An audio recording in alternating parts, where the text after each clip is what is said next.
विभावरी, तुझे बाबा गेलेत. तुझ्यावर खूप मोठा दुःखाचा डोंगर कोसळलाय.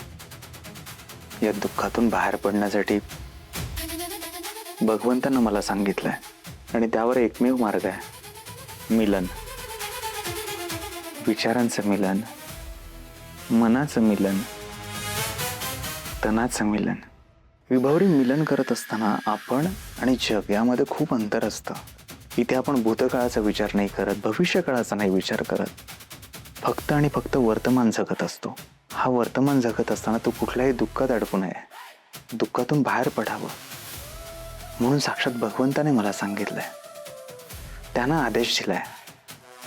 त्याने सांगितलंय, गोपाळ, तुला सिद्धी प्राप्त होत असताना जो तू अनुभव घेतलाय तोच अनुभव तू विभावरीला पण दे. विभावरी, आपण एकमेकात सामावून जाऊयात.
मुडद्याला आहे ना, देव बनवला तरी तो मुडदच पाडणार.